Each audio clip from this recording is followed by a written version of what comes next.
Et vous savez, dans les périodes de troubles, dans les périodes de tentation, comme nous vivons actuellement, ces périodes-là, s'accrocher à la religion, ça a énormément de mérite.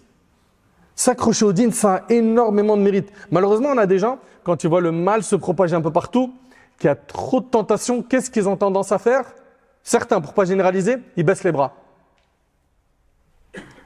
Il arrête de faire des efforts pour ne pas tomber dans le haram. Ça y est, il craque et il finit par tomber dans la tentation du péché. Et je me suis retenu, j'ai fait ce que j'ai pu, j'en peux plus.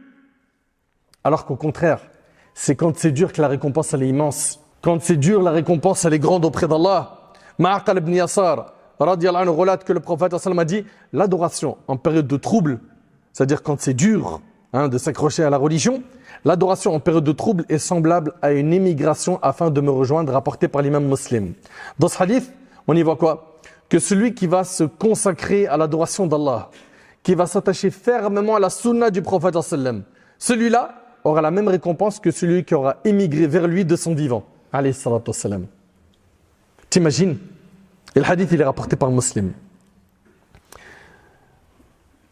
On félicite donc ceux et celles qui arrivent à tenir dans ces périodes de trouble. Et ceux qui n'arrivent pas, rappelez-vous des récompenses. Que ce bas monde, il est éphémère. Que tôt ou tard, tu vas mourir. Et que la mort subite fait partie des signes de la fin des temps. Aujourd'hui, on a de plus en plus de gens qui meurent alors qu'ils n'avaient pas de maladie particulière. Ils n'avaient pas de maladie, il n'avait rien. Et puis d'un seul coup, l'ange de la mort est venu récupérer son âme. Mon frère, ma sœur, toi qui as été éprouvé par le fait de persister face à une désobéissance en particulier, sache que chaque maladie a son remède. Et le remède de cette maladie spirituelle, celle de l'israr ala al-ma'siyya ala al-dhanb, celle du fait de persister dans le péché, c'est quoi? C'est que tu reviennes vers Allah subhanahu wa ta'ala. Reviens vers lui, plains-toi à Allah subhanahu wa ta'ala. Prie, quand tu es prosterné, confie-toi à Allah. Ya Allah, ce péché-là, j'arrive pas à m'en débarrasser.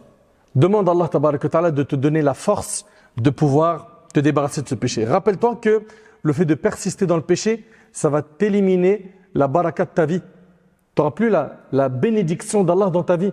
Les pécheurs qui ne se repentent pas, ils sont frappés par des épreuves qui sont difficiles à surmonter.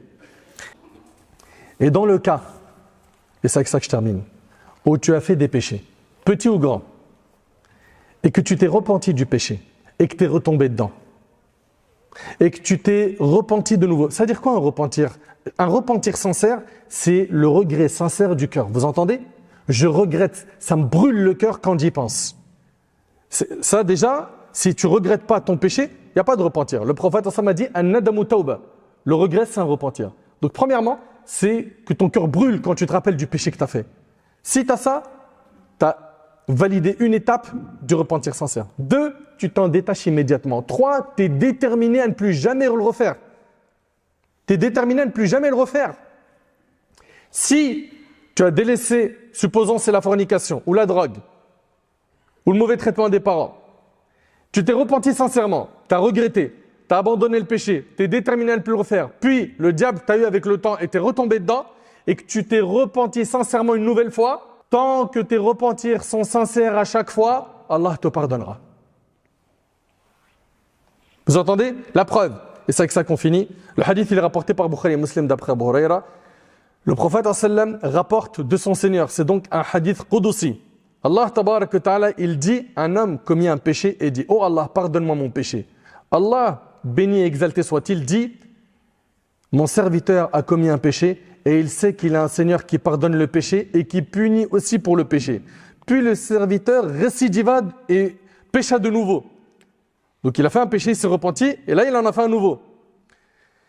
Et il dit de nouveau, oh Allah, pardonne-moi mon péché. Allah, béni et exalté soit-il, dit de nouveau, mon serviteur a commis un péché. Et il sait qu'il a un Seigneur qui pardonne le péché et qui punit aussi pour le péché. Après un certain temps, le serviteur récidiva et pécha encore. Il dit de nouveau, oh Allah, pardonne-moi mon péché. Allah, béni et exalté soit-il, déclara alors, mon serviteur a commis un péché. Mais il sait qu'il a un Seigneur qui pardonne le péché et qui punit pour le péché. Certes, j'ai pardonné à mon serviteur, qu'il agisse maintenant comme il le souhaite. C'est-à-dire quoi? C'est-à-dire quoi qu'il agisse maintenant comme il le souhaite? Tant que le serviteur se repent sincèrement, c'est-à-dire quoi? Je répète, il a regretté de son cœur, sincèrement pour Allah, il s'est détaché du péché, il était déterminé à ne pas le refaire. Tant qu'il agit ainsi, même s'il retombe dans le péché plusieurs fois, Allah lui pardonnera. Donc mes frères, mes sœurs, alhamdoulilah, c'est pas perdu. C'est pas perdu et la miséricorde d'Allah tabaraka wa ta'ala est immense. Revenons vers Allah tabaraka wa ta'ala.